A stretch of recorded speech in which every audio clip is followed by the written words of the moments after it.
Hello and good day to all of you for joining us for today's webinar.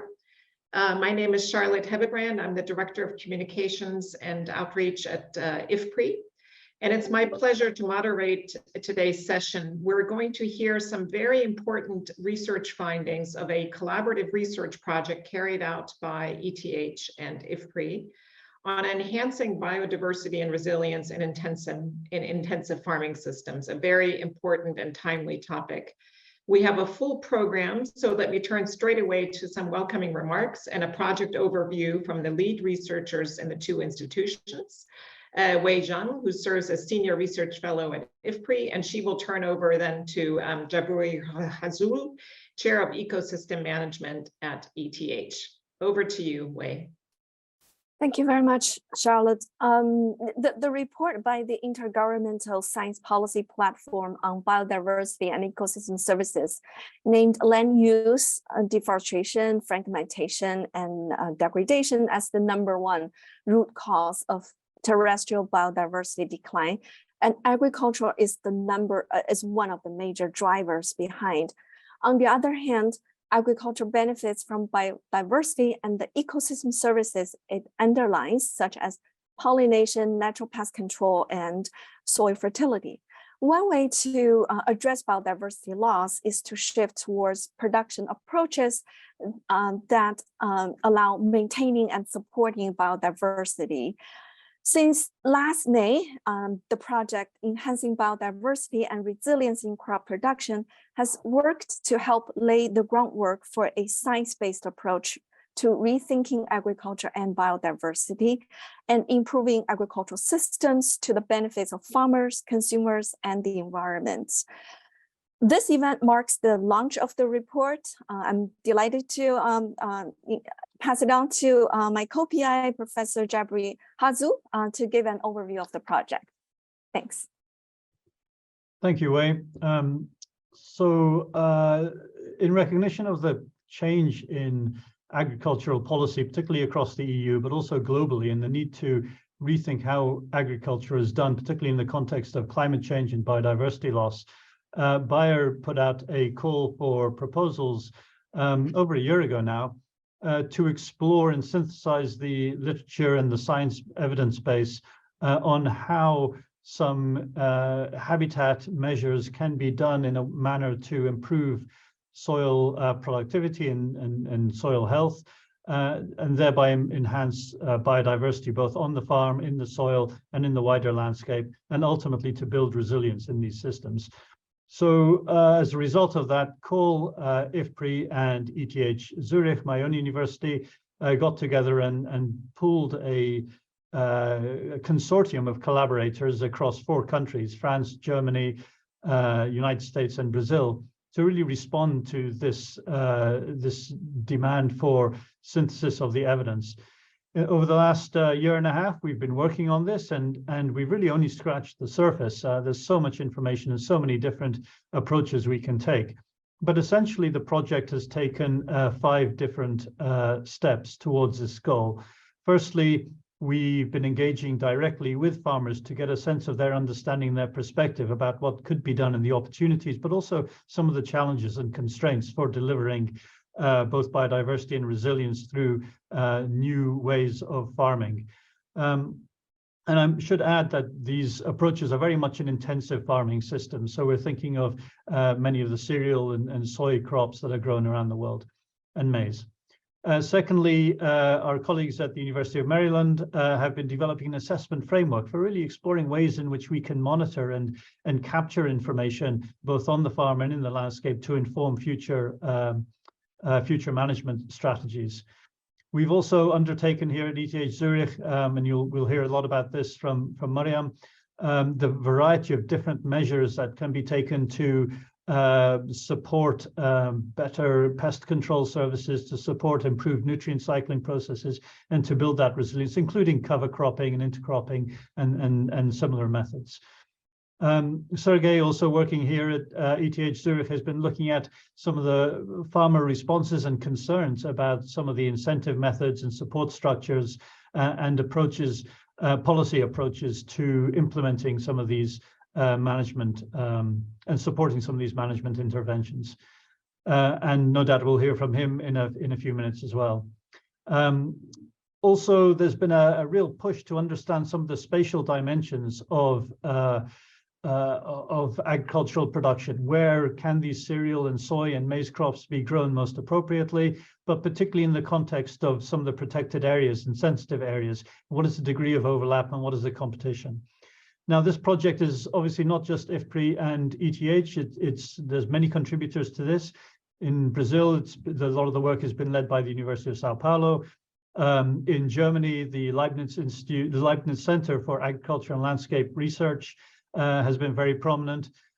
In France, INRA has been an important partner, and the United States, both the University of Maryland that I mentioned earlier, but also the state university in Iowa State University, I should say, has been absolutely central to a lot of the work that we've been doing. And we're going to be hearing a lot from the different partners across the different work packages that engaged in this project. I'll finish with there and I'll hand over back to you, Wei. Excellent. Thank you so much, Wei and Jaboury, for that overview. And we are keen to hear from all of you. Please do put your questions into the chat, and we'll be moving towards a Q&A session after all the speakers have spoken. So we look forward to your lively engagement. Thanks, Jaboury, for laying out the breadth of this project and the number of partners.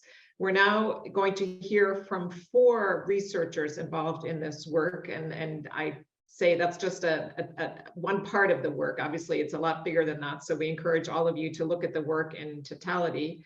We're starting with a discussion here by Maryam Yousefi Bardaskan, also from ETH, and she will talk to us about some of the findings that you had on practices and technologies. Over to you, Maryam.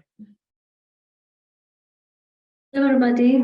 Thank you. I'm very honored that present some of the more important aspect and output of Work Package 3, Practice and Technology.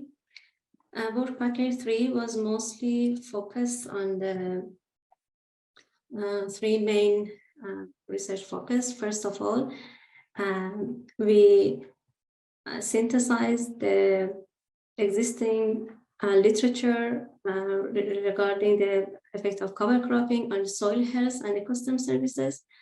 We identified factors influencing the effectiveness of cover cropping, as you can see in that diagram.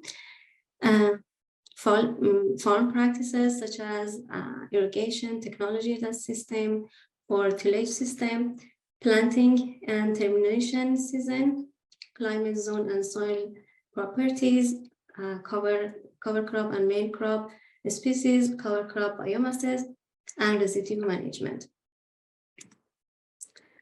The results of the synthesizing of the 47 papers focusing on the effect, comparing the effect of cover cropping, that compare cover cropping compared to no cover cropping, and it shows that the opportunities of cover cropping are enhancement, soil biodiversity and nutrient cycle, runoff and nitrogen leaching prevention, soil physical properties and carbon sequestration, and pest and weed suppression. And also there are 2 challenges at the effect of cover cropping that are lower crop yields and lower soil water prevention. The second research focus was a comparative meta-analysis on the effect of intercropping and agri-environmental schemes, including hedgerow, grassy margin, and flower strip, on biological pest control with a focus on wheat, maize, and soybean. The core result shows that intercropping was effective in overall in suppressing herbivores and enhancing predators of pest species. Raw intercropping allowed for effective pest management compared to strip intercropping, and the abundance of predators increased in wheat field adjacent to flower strips, which declined beyond 5 meters from flower strips. And the third research focus of Woodpecker 3 was the application of technology in cereal crop production. We found 5 applications that are pest and disease control, irrigation control and management, soil health management, crop growth, and decision making, and heavy metal assessment. As a very short output, as you see in this chart that shows the techniques and technology for data processing in smart farming that we identified through papers that we have reviewed, that artificial intelligence and cloud computing are the most important technologies that have been used for cereal production. And as an board package 3 highlights that well-designed and multifunctional cover crop implementation provides substantially more regulating and supporting system services than monocrop. We can use automated irrigation control system to overcome the drawbacks of cover cropping. And also we compare the literature review result with the farmers' opinion resulted from the interviews that we found that there are well aligned, specifically for the US farmers. And as a gap, there have been relatively few field experiments designed to investigate cover crop outcome in Germany and France. Thanks for everybody. Thank you so much, Maryam, for that overview of the review you did on cover crops, intercropping, and some of the technological options. We're now moving to the world of policy. We have with us Sergei Schaub, who's a postdoctoral researcher at Agroscope and ETH Zürich, who will speak to us about the work that was done on the various factors that affect farmers' participation in agri-environmental schemes, or their potential participation. Over to you, Sergei. Hello, do you see my screen? Yes. Perfect. So hello, everyone. I'm very happy to be here to present our research project on factors affecting farmers' participation in agri-environmental schemes. This is work led by Robert Finger, Jaboury, Ghazoul, and myself. But we heard before already why we talk about these issues. We talk about them because we're experiencing dramatic degradation of our ecosystems, including our agricultural ecosystems, and a huge biodiversity loss.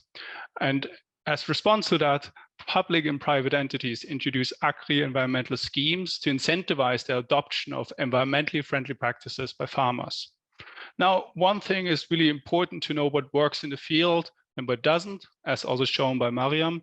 But on the other side, we really need to understand how we can encourage farmers to participate in those schemes and to adopt these environmentally friendly practices. And from the literature, we know more or less that behavioral factors can play a role, also opportunity cost can play a role in this participation decision. However, there's not really an overview, a state-of-the-art overview, so to say. So this is why we follow up on this question: what are the behavioral factors and opportunity costs affecting farmers' participation in agri-environmental schemes? But what are now these behavioral factors and opportunity costs I'm speaking about? So first, behavioral factors stemming from human behavior. They might be due to your personality, they might be due to the situation or a reaction to the environment, for example, to other farmers. On the other side, we have opportunity cost, and this is what a farmer gives up to do a certain practice compared to an alternative one. For example, when a farmer reduces fertilizer input, this causes opportunity costs. So these are the two things we want to look at. But how did we do it? We looked at a lot of papers, we produced tables, and we produced figures and more tables and more figures. But in a quintessence, we did a systematic review of the existing literature with a focus on Australia, Europe, and North America, and on specialized and mixed arable farms. And this led then to us looking at 83 papers and over 700 factors that we summarized within our work project. All right, so what did we find now? So first of all, and I think that's very important to understand for policymakers, but also for public entities, is that many relationships between behavioral factors and opportunity costs with participation in schemes is not so straightforward. They're often ambiguous, and they might depend on a lot of different factors. And they're often less clear than is frequently communicated. One example here are environmental attitudes. So this not the relationship to participation in schemes is actually much more way less clear than often communicated, as I said. So this leads us now then to conclude that we really need to also look at heterogeneous treatment effects. So really think about the setting and how different aspects like opportunity cost and behavioral factors might interact. And I think this really needs to be considered in policy designs and when companies want to incentivize farmers. Really think about the setting and what are the components interacting here.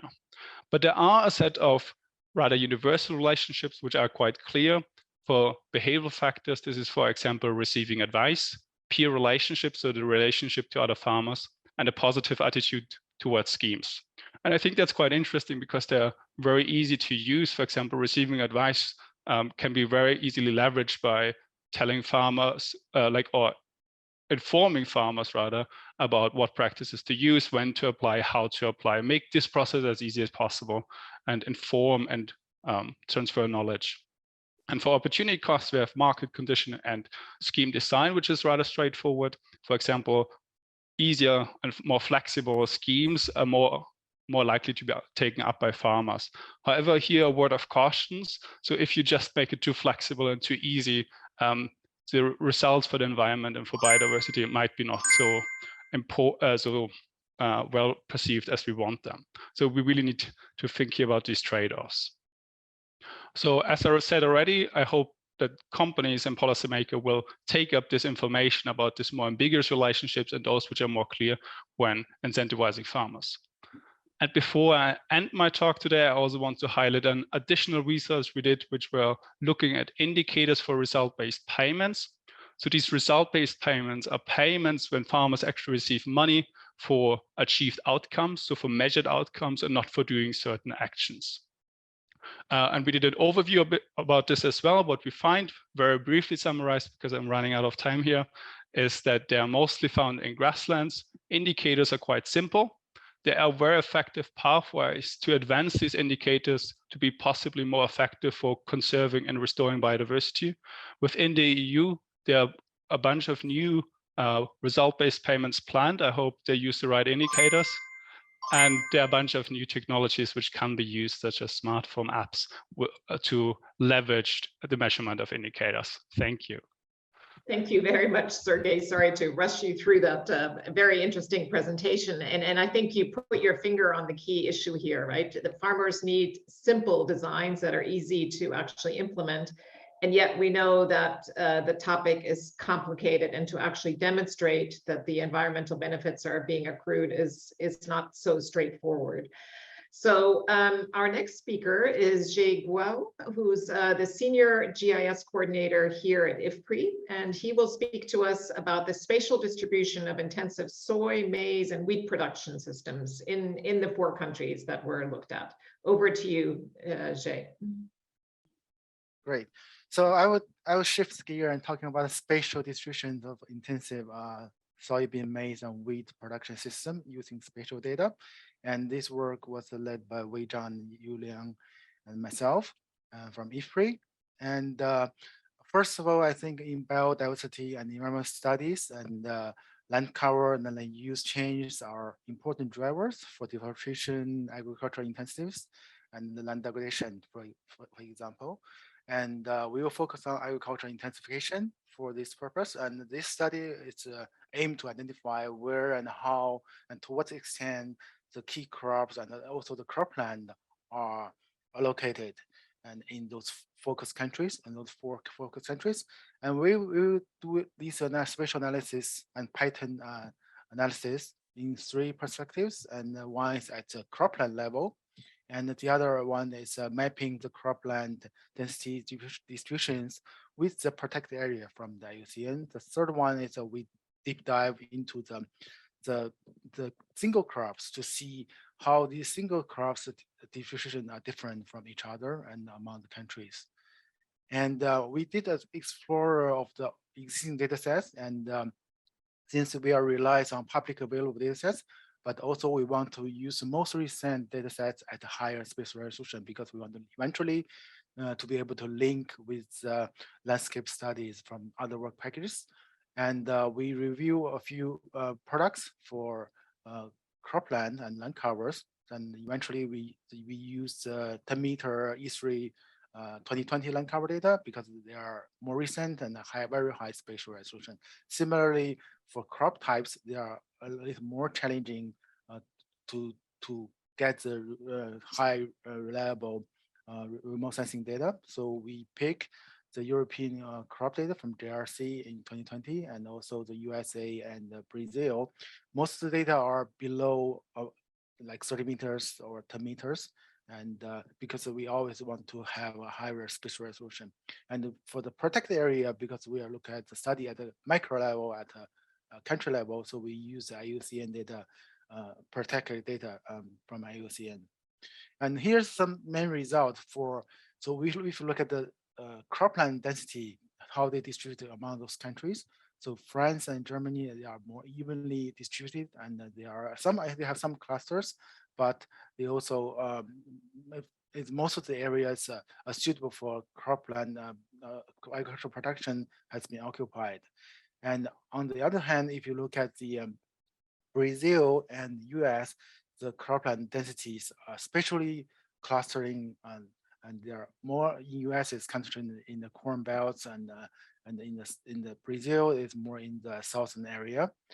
And so we overlay this with a protected area, and we find out like in Europe and France and Germany, the protected area are more, mixed with the cropland areas. So they are mixed together, and there are no really high clusters of the protected area.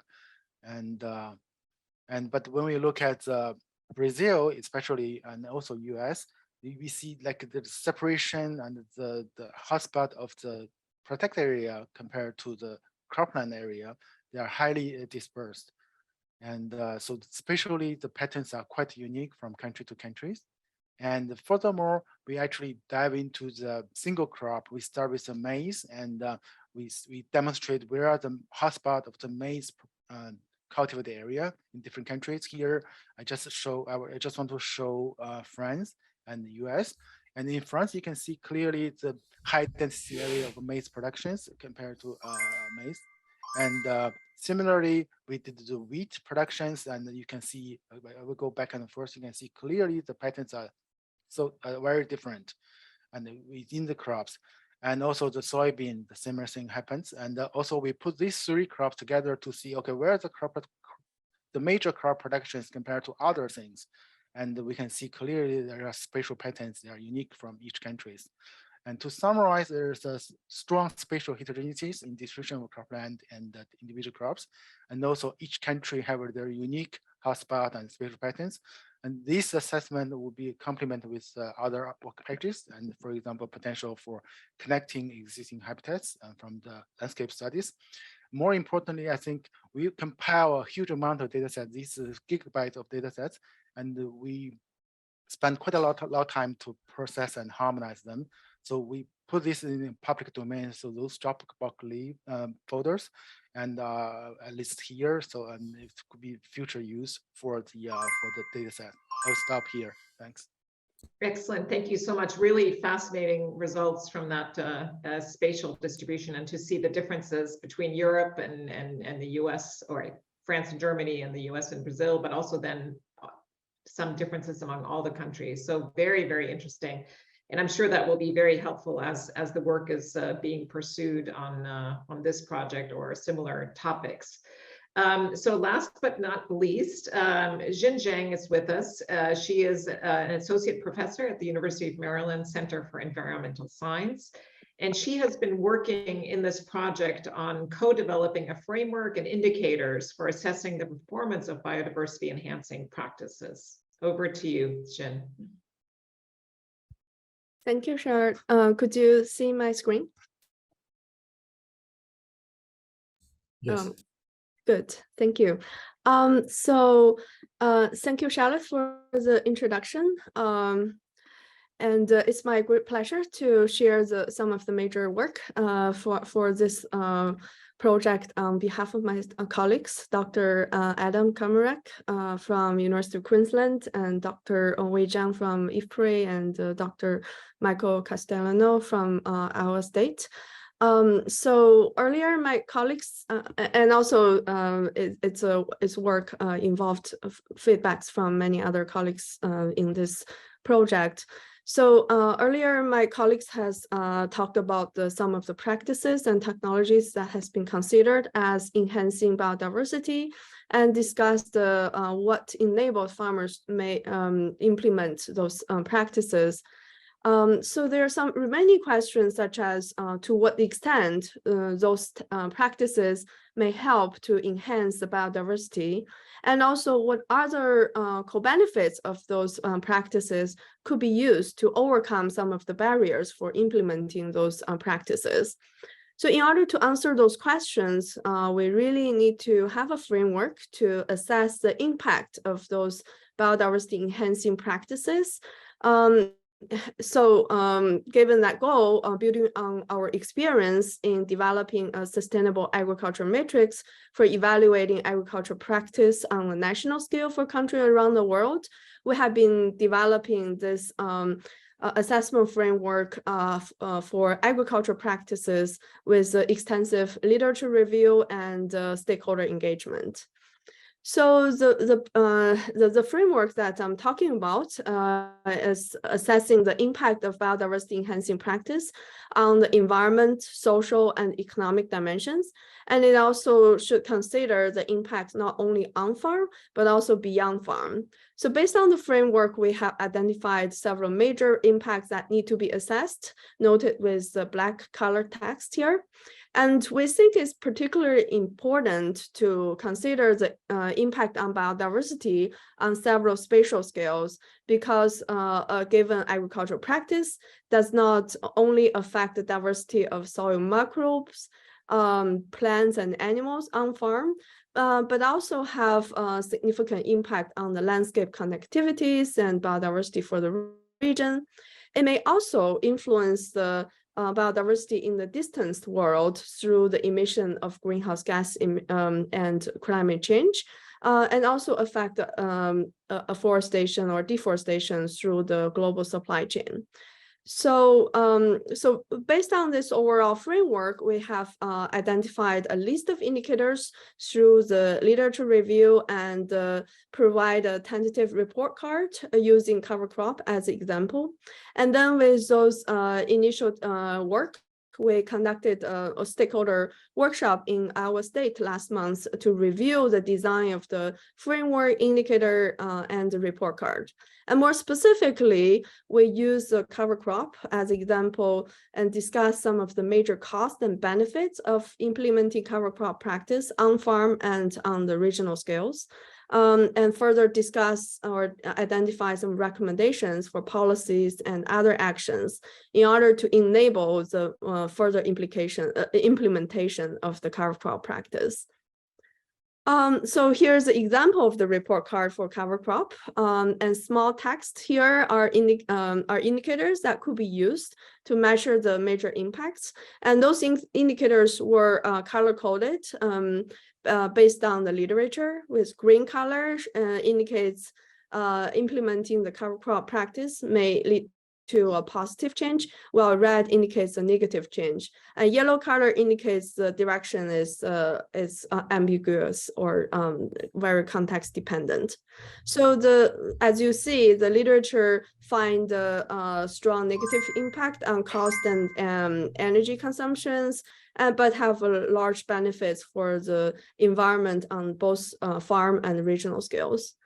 So the picture on the left shows the stakeholder feedbacks, and overall, most stakeholders consider the framework covers the major impacts, and their assessment of the impact also more or less align with what we found in the literature, but with some major difference including their, for example, they consider the strong negative impact potentially on the farm productivity and profit, and particularly on the risk. So based on the discussion, many rich recommendations has been provided, but because of time constraint, I would not be able to share it, but overall, I hope that you can see that there are still a lot more need to be done or could be done through the co-developing this assessment framework. And I hope this has shown the certain values of the co-development of this framework in assessing the actual impact of the practice, enable the conversation among the stakeholder, and informing the regional policy and actions. So with that, I would like to thank all my collaborators, and also thank you for your attention. Thank you very much, and really fascinating work, and important that you look at the economic, environmental and social indicators here as well. So I hope all of this will also get taken forward. Just very interesting work. So the audience, you've now heard some of the highlights that have come out of this review project. So now we're going to have a number of speakers that will sort of provide some reactions to what we've heard. We're going to hear from the perspective of farmers, the policy community, again, the research community, as well as the private sector. So we're going to kick off with Wei Zhang again. Wei, you participated in some of these farmer interviews. Could you just give us some of the highlights? What were some of the areas of consensus, and where perhaps were there differences among farmers from these different countries? Thank you very much, Charlotte. Yes, we conducted farmer interviews to complement these scientific lead review and synthesis studies, and Adina Kuntz and I work closely with the country teams. So I invite them to also chime in during the panel and Q&A. Joanna, if you could put on my second slide, actually. Thank you. And the intention of this these interviews really is to help the project team members to gain insight into the motivations that influence farmers' adoption of practices and the existing barriers that may limit their ability to embrace adoption. And the information can help improve our understanding about the kind of strategies needed to help encourage farmers to use biodiversity enhancing practices, support their implementation, and mitigate any limitations they may be challenged with or cause discouragement. Next slide, please. So I just also mention a caveat. The generalization of the results, however, is limited by the fact that we didn't have a random representative sample of farmer respondents. The map shows some high-level locations of the farmers where the interviews were conducted. So we do have 4 project notes posted on IFPRI website that have more detailed description of the results. Those links are available on the event page. Let me just give you some highlight of the interview findings. So in Brazil, we interviewed 16 farmers. Most farmers mentioned there's no significant risk involved in adoption, but a few of them mentioned a risk in the unpredictable nature of some biodiversity enhancing practices. They were concerned it could negatively impact crop production, or would be an investment that would not result in positive return. Some of the specific costs that farmers mentioned were getting alternatives to chemical inputs, waste management, and the access to professionals to assist with some practices and technical side. But overall, there's a sentiment that the costs seem to be reasonable. And factors that motivated farmers to adopt include maintaining or preserving water resources and a desire to improve soil quality and environmental considerations. Farmers, when they make decisions about participating in policies and programs, they consider initial investment costs, financial assistance offered by the government, and grace period and risks. And they suggested some changes, including more financial incentives, and they would also like to see greater disclosure, articulation, and public awareness raising about the program details. We interviewed 17 farmers in France. Cost was the biggest limitation they faced in implementing practices. Many farmers were concerned about the surface area they would lose by adopting practices and the potential risks they would face in their production outputs, the expensive costs of necessary equipment and machines. One of the biggest cost concerns is to acquire the required tools and equipment for the new practices. Some popular motivation sources farmers mentioned were soil health and hunting. A lot of the farmers in France were hunters, so there was a strong desire to see wildlife presence on their land. There's also generational influence in farmers' motivations for adoption. Farmers have both positive and negative views on the public policies, in particular the agri-environmental programs that Sergei was talking about. They mentioned some opportunities in participating in these programs in terms of sharing information with farmers, networking, experimenting with different practices, and receiving guidance from professionals, and also support, financial support. But they also— Sorry, Wei, I think we need to move on. These are really interesting. Can I ask you to put the link to the findings in the chat, since the results are up on the website? I think that would be great. And then let's move on now, if you don't mind, to hear from an actual farmer. Welcome to our discussion today, Adrian Ivory. He's the manager of Strathisla Farms in Blairgowrie, Scotland.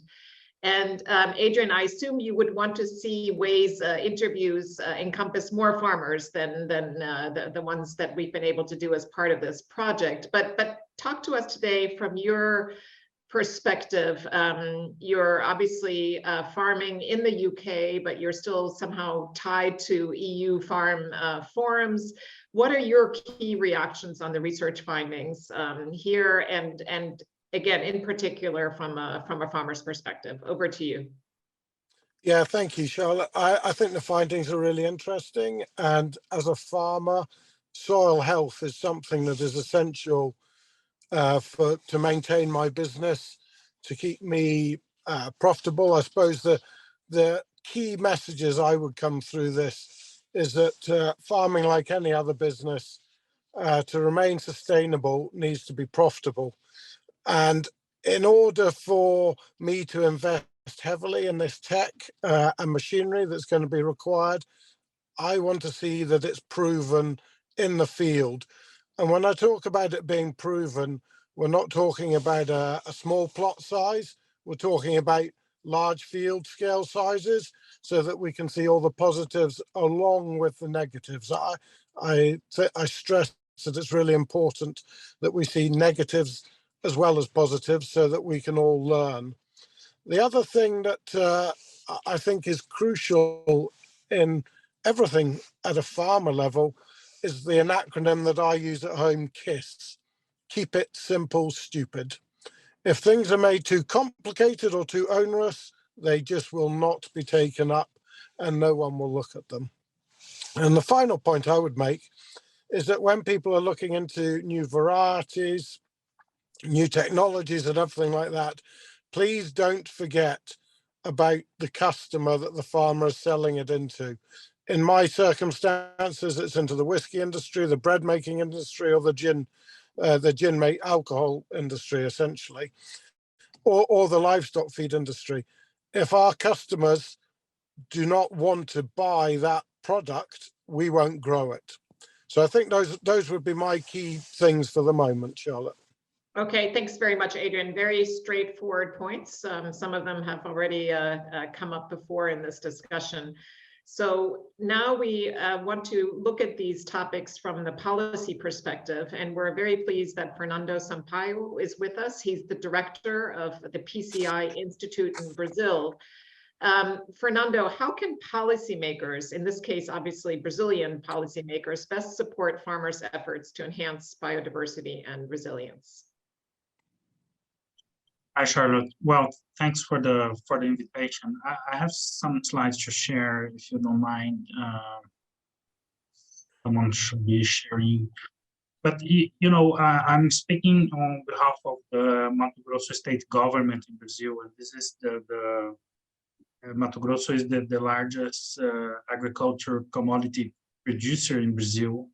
And from the government perspective, the idea is to work on land use efficiency. It means that we can produce a lot more and conserve the biodiversity that we have, and at the same time mitigating climate change. So what Mato Grosso put in practice, and this is the PCI strategy, produce, conserve, include, is, first of all, it's a commitment of the state to produce, but at the same time conserve biodiversity. But it's also a public-private partnership. We can go to the next slides, please. So the idea is that, not a single stakeholder can solve the challenges that we have of food security, conserving biodiversity, and mitigating climate change. So not governments alone cannot do that.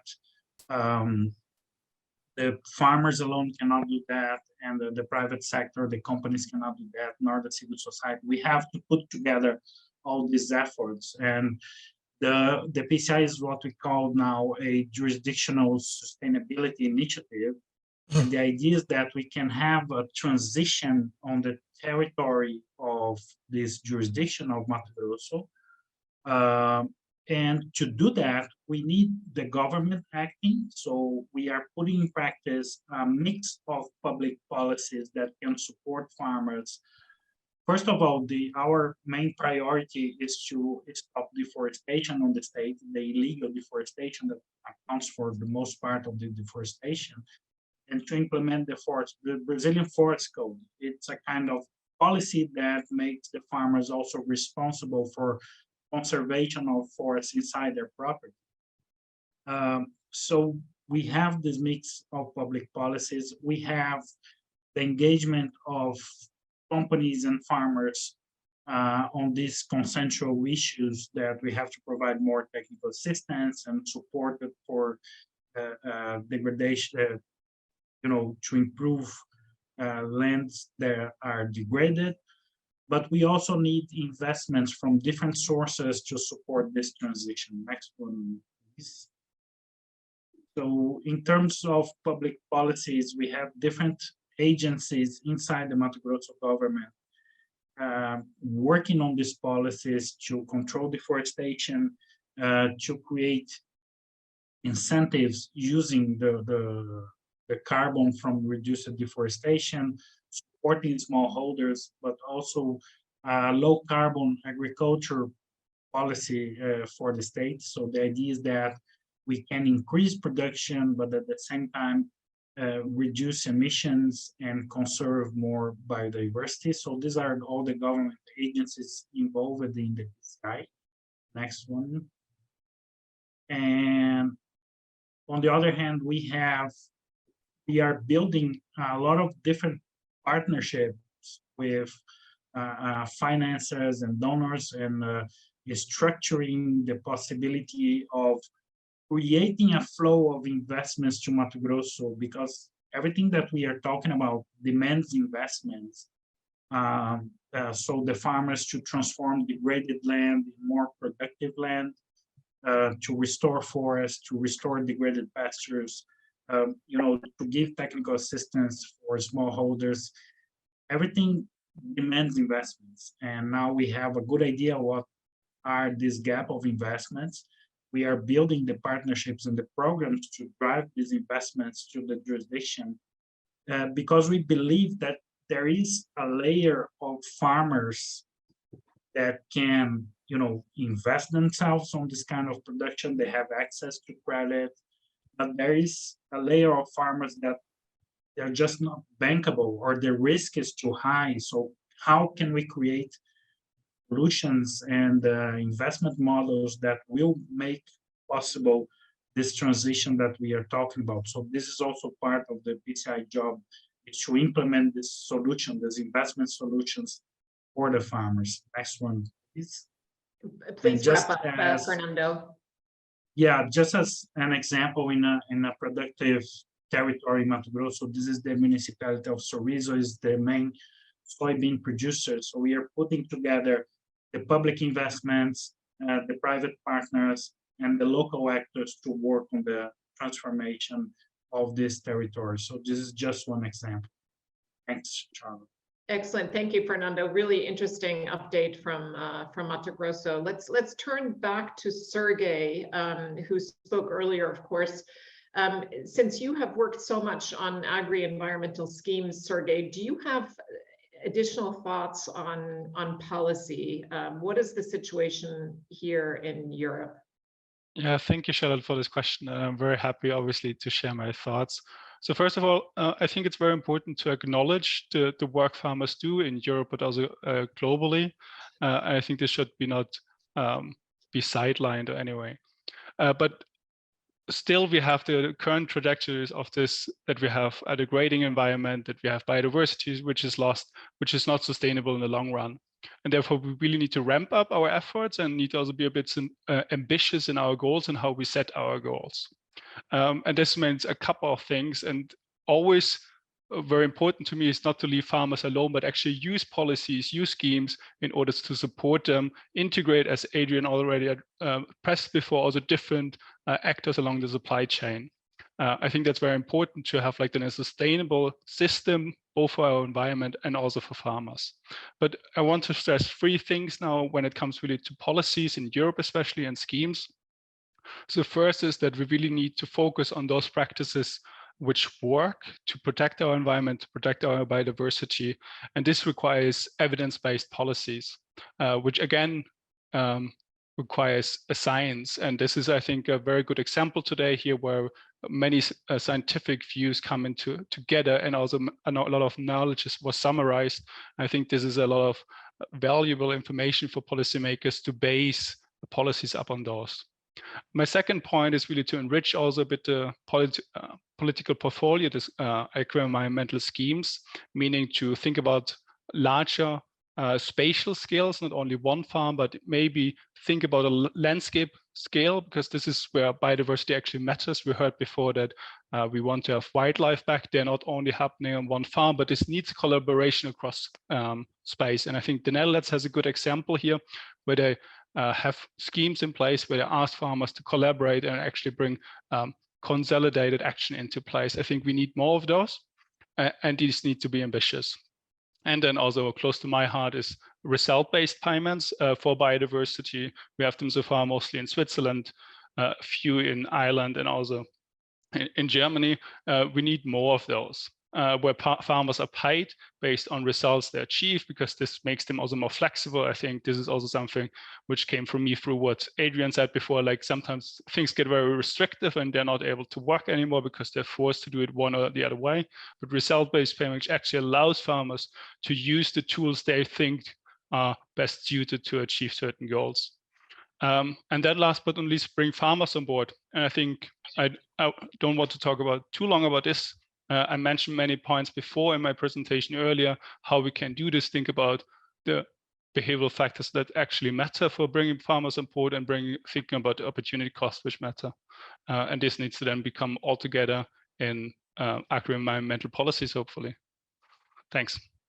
Excellent, Sergei, for that. Thanks for that overview of the discussion in Europe on this.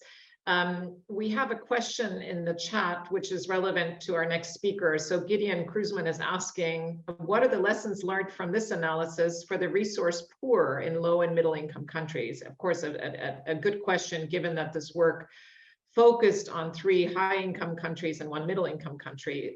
So we're really pleased to have with us Celine Termote. She's the regional lead for Africa of the Food, Environment and Consumer Behavior Research Group at the Alliance of Bioversity International and CIAT. Celine, could you speak to us on, what have you heard today that perhaps also resonates for low and middle income countries? And if you haven't heard anything that resonates, where do we need to focus with regard to looking at building biodiversity and resilience also in perhaps less intensive farming systems? Thank you very much, Charlotte, and really interesting discussions here today, and I'm very pleased to be part of it. My contribution will be rather like on smallholder farmers in sub-Saharan Africa. That doesn't mean that we do not have large farms in Africa, but nonetheless, most of the foods are still produced on the small farms. And that immediately also points towards like a critical point here, that farms are still getting smaller and smaller, being divided between the children. So that's a reality of the types of experiences that I would like to share today. There's a whole bunch of similarities, but obviously also a lot of things that we need to take into account in the smallholder context of sub-Saharan Africa. But I would like to center my answer around 4 main points, but I could probably speak for hours. First of all, the behavior of the farmers in sub-Saharan Africa, even if they are smallholders, is not very different from Europe or the US in terms of they are also looking at costs, risks, etc., versus the benefits that they will obtain from adopting different technologies, whether it is adopting biodiversity conservation technologies or any other technologies. These factors obviously are also one of the main things that they look at.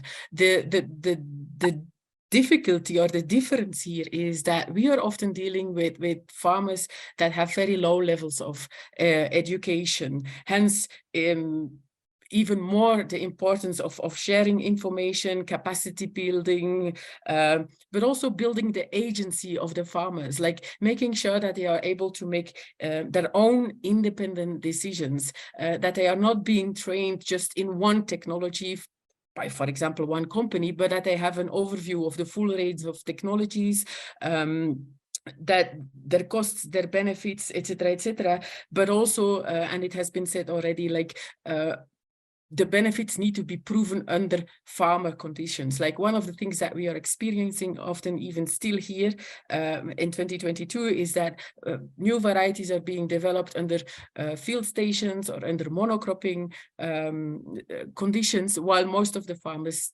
practice intercropping here in Africa. So taking that into account is very, very important.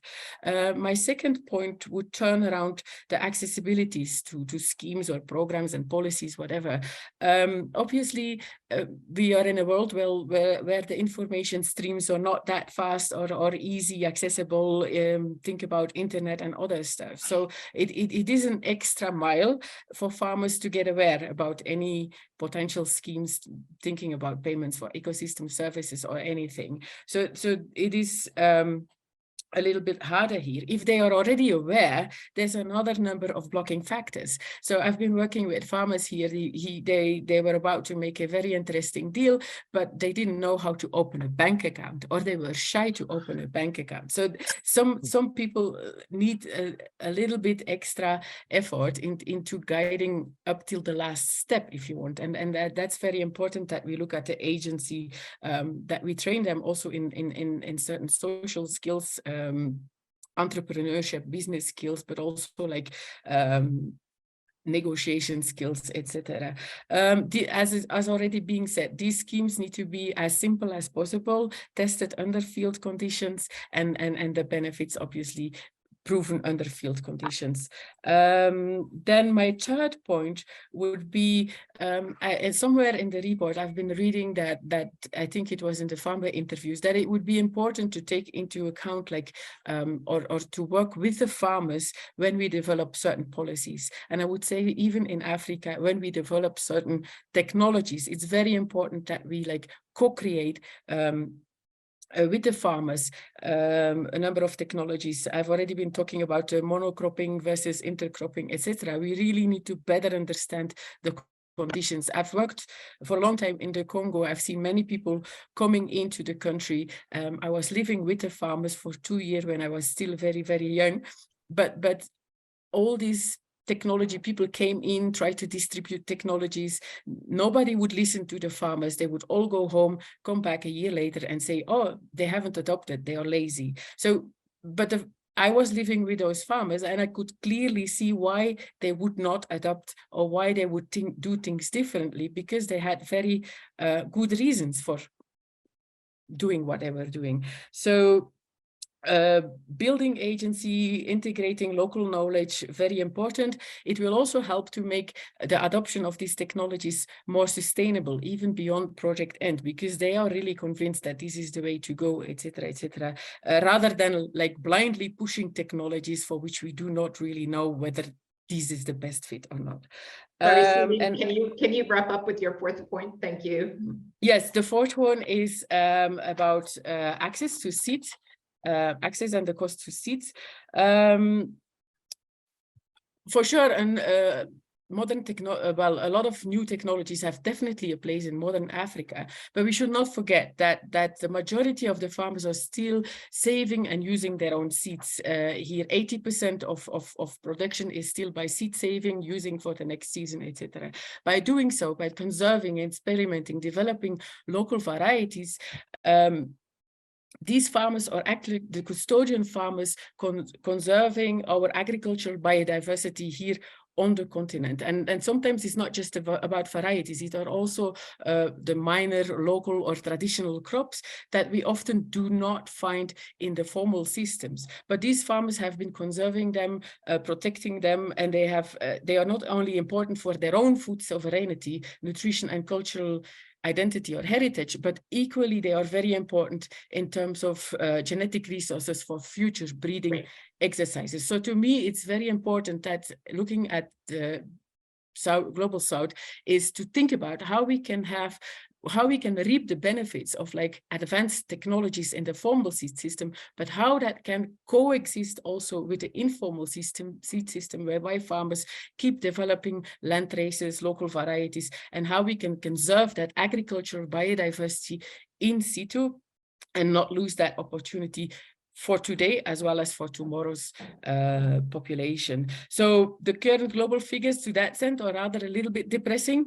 We have only 9 food plant species that are good for 66% of the world's crop production, while at the same time we know that about 6,000 plant species have been described at one or another point to be cultivated by the people, and less than 200 are basically globally making major contributions to our foods. And I will stop here. Thank you very much. Thank you very much, Celine. Obviously, we should have a whole seminar on what all of this also means for developing countries. So those are great points, and we'll come back to you in the Q&A.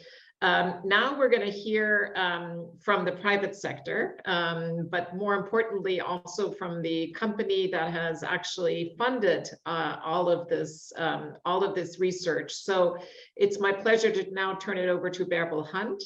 She is the Biodiversity Strategy Director at Bayer Crop Science.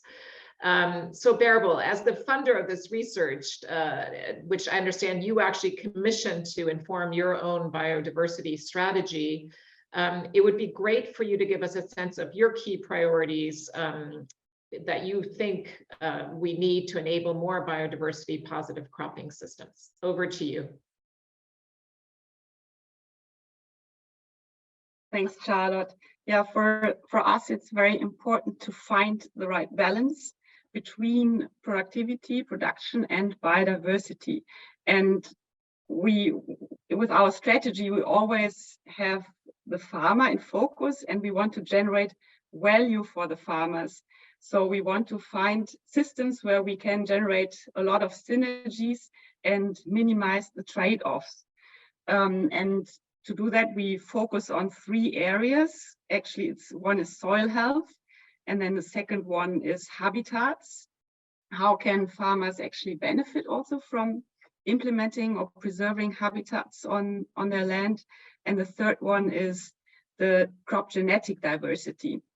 So how can maybe a higher variety of crops and varieties benefit farmers when they plant them on their fields?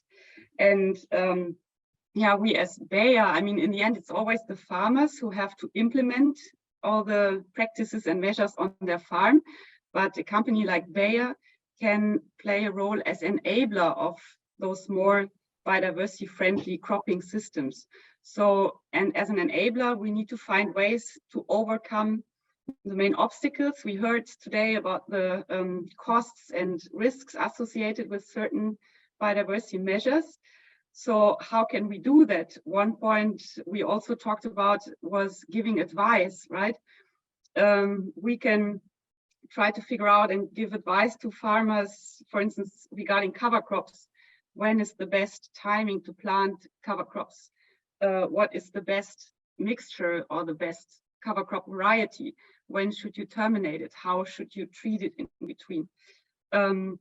So questions like that, and those questions can be supported by digital advice as well. We have some digital tools in place that could be supportive there. Then regarding, I think the digital space offers a lot of opportunities. When we look at habitats, we look into ways, for instance, how to create so-called return on investment maps on subfield levels. So farmers know, okay, that part of my field is highly profitable, but on another part of the field, I have very low return on invest or even negative. And those areas would be very suitable to be taken out. And maybe we have even subsidy schemes available in the country that farmers can increase profitability. And then we can also use digital tools to increase transparency along the value chain. So farmers, in the end, this transparency can enable more result-based subsidy schemes or agri-environmental schemes. We can also support by giving incentives. We have our own carbon programs in place where we pay farmers for certain practices or sometimes certain outcomes like cover crops. And I think one very important point is what people also mentioned here in the call, the cropping systems. What we can do is to develop and test those systems. We have some field trials in LATAM, in Argentina and Brazil, where we test actually a corn, soy, and wheat system, including cover crops. And we look then how does the system perform. We look at the economic, but also in the environmental indicators, and we see very positive outcomes. So on both dimensions, the economic and the environmental dimension. And of course, we can further engage in research collaborations. We will start, for instance, participate in a Horizon 2020 project, which will look into the feasibility of modern technologies to enable more result-based payment schemes. So actually, how can you measure biodiversity in an affordable and scalable way using modern technology? So yeah, these are a few points from our perspective. Thanks very much, Bärbel. We're now opening up to all of you. Thanks so much for putting in some of your questions into the chat. Do keep them coming. I'm going to turn to Adrian, if he's still with us, if he's still in his car, hopefully not driving.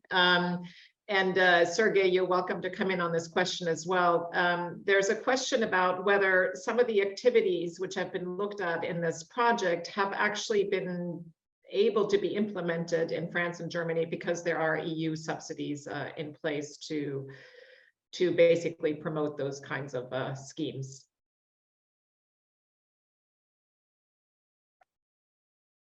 Sergei, I see you adjusting your camera.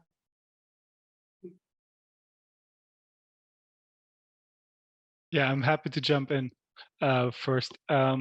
So, I mean, most of what we did was actually looking at those practices which are already in place. So this is, I'm not sure if I can really answer this question well in this regard. I think there are many things which can be done, and there are many differences between countries. What I mentioned before is that especially this result-based schemes are very clustered in a few countries within Europe.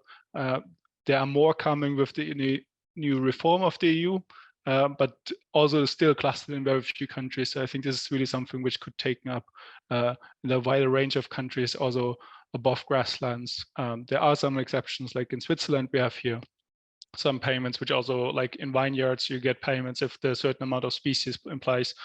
So there are many tools to adjust this. There's also different circumstances, and I hope there will be a higher adoption and in actual agriculture policy in the future. Great. Adrian, do you want to come in? And then if anybody wants to speak on this from the US perspective, I think that would be interesting as well. Go ahead, Adrian. Sorry, Charlotte, I lost you there. What was the question? My phone went into oblivion. Yeah, the question is essentially, you know, among some of the environmental schemes that are already in place now in Europe, how much are they actually being further promoted through subsidy schemes from the European Union, or in your case now, the UK? I would say a lot of them are being further through that. In the UK at the moment, carbon auditing is the big thing, and it looks like that is going to become part of the policy, that in order to receive funds you need to do a carbon audit, and then subsequent to that have to carry out actions in order to reduce your carbon, and that would therefore enable your subsidy payments.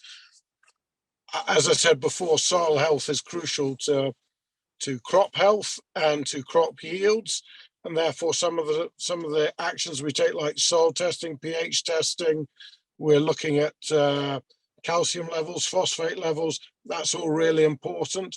Although some of the less profitable farmers and the less business-minded farmers haven't been doing this, and therefore there is money being put in by governments in order to do this work, which again is sort of the carrot and the stick, if that makes sense. How much of it would be done without these incentives? I'm not so sure how much would actually be done, because people just don't have the profitability in some instances to be able to for it to be affordable. Okay, does anybody want to jump in from the US perspective on this question? How much are these practices being supported by the regulatory framework that USDA, for example, has put into place?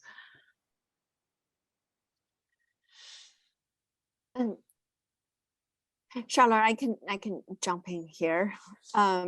Great. So in the survey, we did ask farmers about the practice they're currently experimenting, implementing. So in the case of US, you know, where the interview farmers came from Illinois and the state of Iowa. So a cover crop is the number one, almost 90% of farmers are doing it, followed by no-till and crop rotation and buffer strips. So, but these are the, you know, practices is just pretty popular among farmers in those two states. With a caution, no, this is a not representative sample. Great. Yeah, sorry, Charlotte. Yeah. I would say we've looked at low minimum till, low till, reduced till, cover crops, and that the issue, certainly in our instance, is the reduction in yield wasn't being supported to the equivalent financial losses that you're incurring, and therefore it is and still is very underutilized. And until those issues are resolved, it will remain underutilized. Okay, that's an interesting point. So thanks both to Wei and Adrian for jumping in on that. Adrian, your comment on no-till not being adopted as fast as it has been over time in the US, it maybe relates to a question we've gotten from Eric de la Barrera here, who's simply wondering what proportion of the non-US maize is genetically modified. In Europe, it's peanuts, right? Well, so where I am in Scotland, GM crops are banned. We are not allowed to grow them.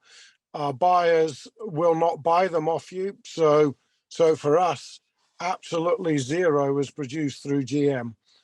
We, as farmers, we would like to see that change, because we believe we can reduce our chemical inputs.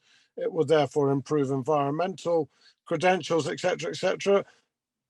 To the UK population, they are seen as the devil, and they just don't want anything to do with it. And we are banned from growing GM crops. Yeah, thank you. Although I think it is important to point out that Europe actually imports quite a bit of GM crops for example, animal feed, because there is no labeling, as far as I understand, for those imports. Let's ask Fernando the same question. How does it look on the GM front for you in Brazil? Certainly wider adoption, as far as I know. Yeah, I think most of the production is GM anyway, and well, it depends on the market. There are niche markets for certified non-GM soy and even organic production, or our concern is that the segregation schemes, and it goes the same for the deforestation regulations that the EU is proposing, for example, related to imported deforestation, that segregation schemes will always make products more expensive, and at the end, the penalized are the consumers, and it may not have the desired effect on the conservation of biodiversity as we would think have. So we are thinking of how to disseminate the good practices and to improve the efficiency on the land use as alternatives to reduce the risk that the companies have in importing products from. Thanks, Fernando. Again, a very important topic, also, of course, in the context of biodiversity. Let me pose this next question to Maryam, because it relates to the practices. Nigat Abebe is asking what analytical methodology was used in this report. Wondering a little bit about, intercropping is certainly not a new practice. It's been around for a long time as a pest management technique. So maybe you want to speak to that. And then there's another question on intercropping from Alfred Nomarillo. Is the local traditional knowledge included in the intercropping research? Yeah, our approach for assessment of the effect of cover cropping on soil health was mostly systematic review, and for the intercropping effects was meta-analysis. So all we need is that we need the field experiment studied and reported enough quantitative data. So we extracted all the data and did our meta-analysis on the effect of intercropping on pest management. Because I saw a question regarding the application of intercropping in Pakistan. Yeah, we didn't do a field experiments, so our approach was mostly literature review based on meta-analysis and systematic review. Great, thanks, Maryam, also for looking at that additional question. So somebody, I don't have a name, but somebody's asking a really very interesting question. What is the role of trade and transport systems when we look at resilience and biodiversity? Does anybody of you want to take that? Maybe that's a good question for you, Jaboury at ETH.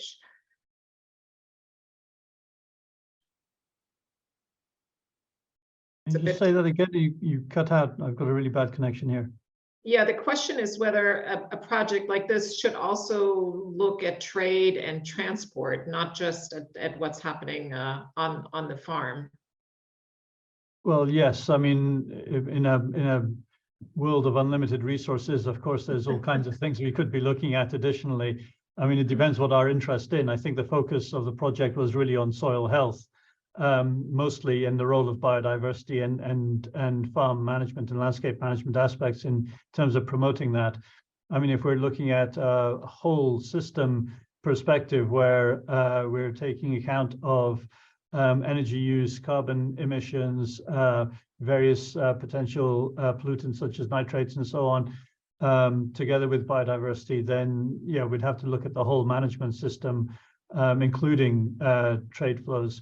I mean, it's interesting to consider that increasing demand for food and other resources from landscapes can have very substantial knock-on effects that we're not immediately aware of at the farm or landscape level. I mean, we see this a lot in forestry with the growth in demand for timber, has all kinds of knock-on effects at multiple scales. And again, a really comprehensive analysis would go well beyond what we were able to do in this project, but certainly would be valuable. Yeah, no, thank you very much. Agree, it's important, but a bit beyond the scope of this this study for now. Pedro, you have your hand up. Please introduce yourself, and I assume you want to come in on this question. Yeah, just a short comment. I'm Pedro Brancalhão from University of São Paulo, Brazil. And yeah, I believe it's a critical issue because many of the biodiversity conservation practices, they are a consequence of market demands. So the farmers, they respond to demands that external, players influence on them. So for instance, there is a very nice science paper. The title is The Rotten Apples of Brazilian Agribusiness, in which researchers, they mapped the flow of soybeans, maize, and other crops produced in areas of illegal deforestation.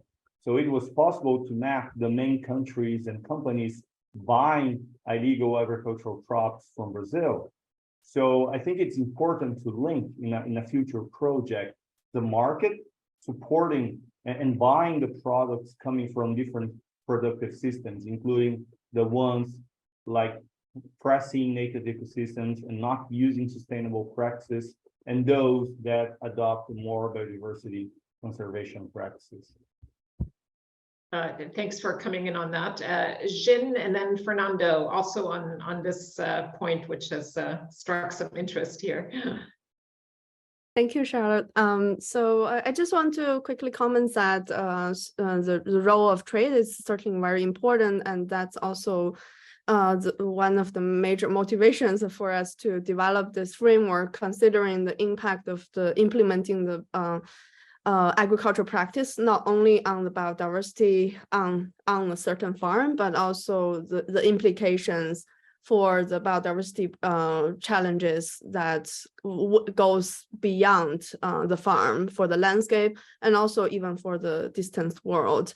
And another interesting point that I want to point out is that besides this potential environmental impacts that kind of interlinked by trade, there's also an interesting impact that need to be further investigated or looked at by trade, which is like along the long supply chain of the trade network, who get the most benefits. And there has been a lot of trade-driven agricultural development in the global south, developing countries. And that has caused a lot of biodiversity loss. And typically, how much the local farmers get out from, say, producing coffee in the developing countries, it's only a very small share of the profit for the whole supply chain. And I think it's some kind of important discussions need to happen in terms of for the whole international trade network. What's the cost and benefits for the environment, and also for the benefits for the well-being of smallholder farmers in the developing countries. Yeah, thanks for highlighting all those points. Fernando, do you want to come back in on the Brazilian situation here?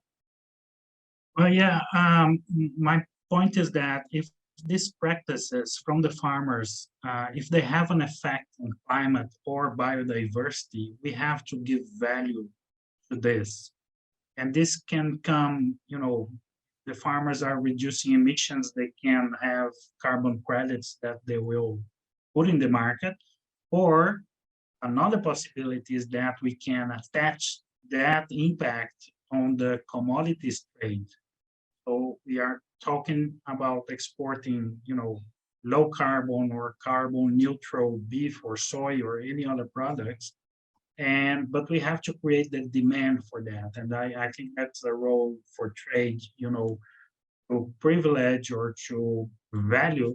And we are seeing this from the market. Companies looking for commodities with a lower impact or a positive impact on the climate and biodiversity. And this is our vision for the future, is that not only will be exporting beef and soy and cotton, but beef and soy attached to the impact on carbon or biodiversity. Yeah, so the demand pool can have perhaps negative environmental outcomes, but could also have positive environmental outcomes. I think that's a great point. So let me, in the last couple of questions, why don't we focus on the developing world again, because both IFPRI and ETH do work also very much on developing countries. Maybe one question for Celine and then one for you, Wei, from IFPRI. So Celine, a question here is, and I think you actually started to speak to this in your remarks. This is from Petambar Dalal. How can we minimize crop biodiversity loss in developing countries by enabling smallholders to preserve local germplasms? You address this somewhat, but maybe you want to speak in particular about the need to preserve local germplasms. Sure, thank you very much. Exactly, this was my last point. To me, the issue would be like to really figure out how informal seed systems where farmers continue to experiment, develop, preserve that local biodiversity. Because as I said, 80% of the farmers are just using seeds from the previous seasons, etc., etc. That doesn't mean that we do not want them to reap the benefits from the formal seed system and from advanced technologies, but we need to figure out how they can keep also working with their local varieties. There's a lot of entry points. They are definitely important for their own food sovereignty, for their own nutrition, diversifying nutrition. A lot of like wild foods or underutilized foods really contribute a lot in terms of diversifying otherwise very monotonous diets in the global south. But practically a number of activities that we are implementing here in Africa, but also elsewhere in the world, or for example, community seed banks, whereby farmer groups are really trained into how to organize themselves, how to set up a community seed bank, how to actually go out, collect their own we work, for example, here with local varieties of indigenous leafy vegetables. We started with like 30 varieties. At some point, we brought in also the National Gene Bank of Kenya to come and have a look. And they added, like they found another 30 local varieties of traditional leafy vegetables. We are training the farmers on how to document their own varieties, how to exchange their own varieties, obviously how to manage the community seed bank, and we really see that it brings a lot of interest of the farmers themselves as well. The thing is that for these indigenous vegetables, the seeds are not even available in the formal system because it's not like the focus of you find maize, you find beans, you find kales and cabbages, but for these local, very, very local varieties, the seeds are not available. Back in the 90s, there has been also, like when we first started working on traditional leafy vegetables, there's been a lot of effort also in consumer education, large campaigns, public sector media, etc., etc. So nowadays in Kenya, we can find 5 to 6 of those traditional leafy vegetables in the supermarket. Consumers really like them. They attach them also with being organic. They attach them with their own cultural identity, etc. So something starts moving here by really valorizing that local those local genetic resources. And to me, going forward, it's important that we keep that aspect. It's kind of in situ conservation when farmers keep experimenting with these local varieties. But at the same time, we do not want to stop them from also benefiting from advanced technologies. So we have to figure out how these two systems basically could coexist. And yeah, as I already said, a lot of work going on with community seed banks, also national seed bank, etc., to conserve in situ as well as ex situ in the national gene bank.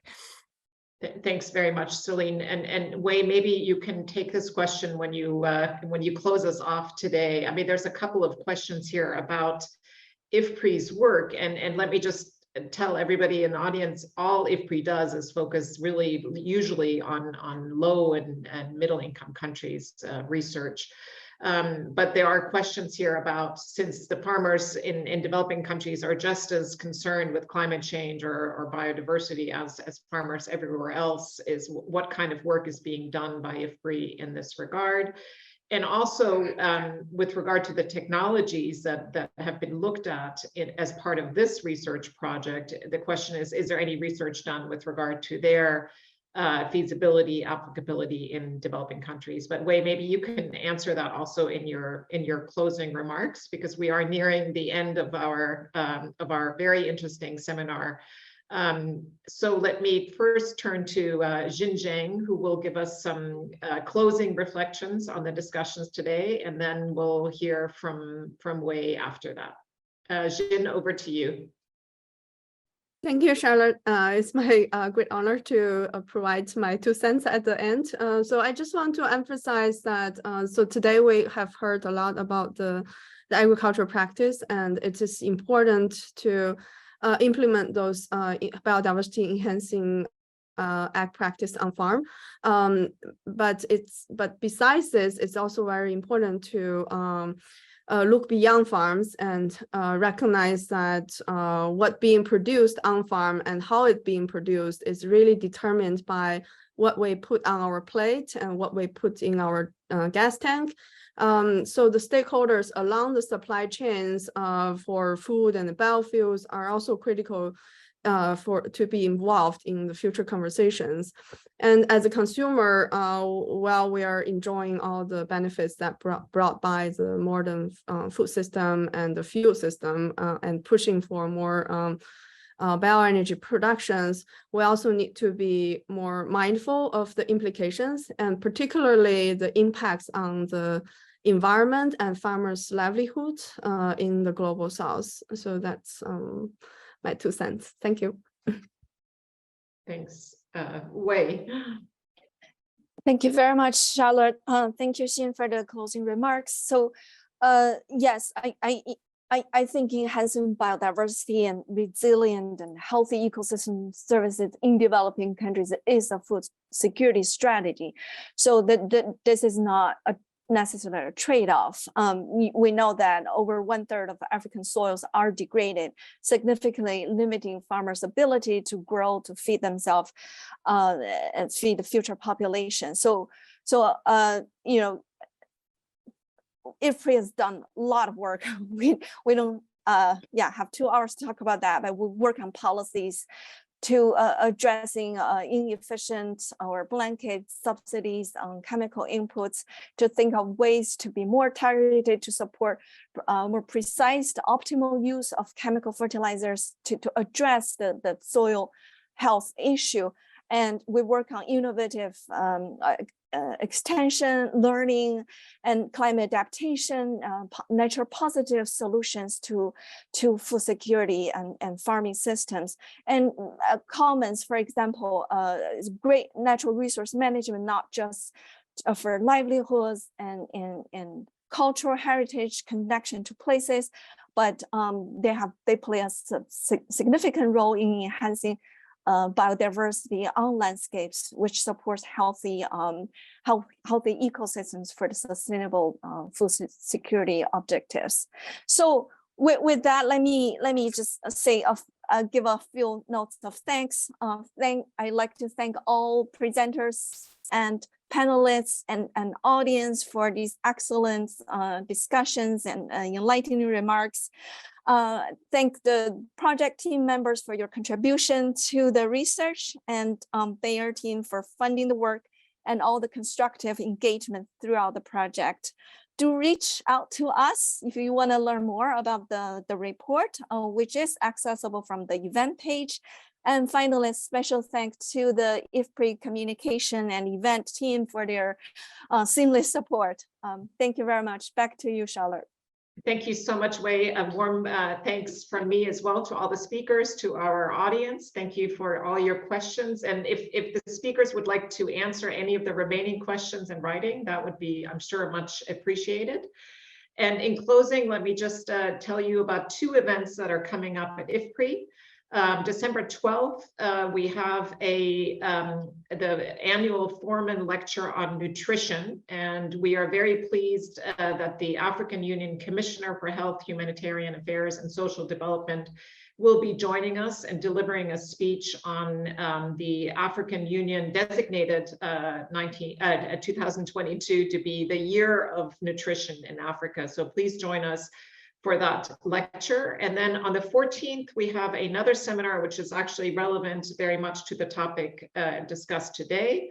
And that is about the harmful environmental impacts of agricultural subsidies within the topic of repurposing subsidies. So many thanks. Have a great rest of your day, wherever you may be, or evening. And we look forward to seeing you at another event.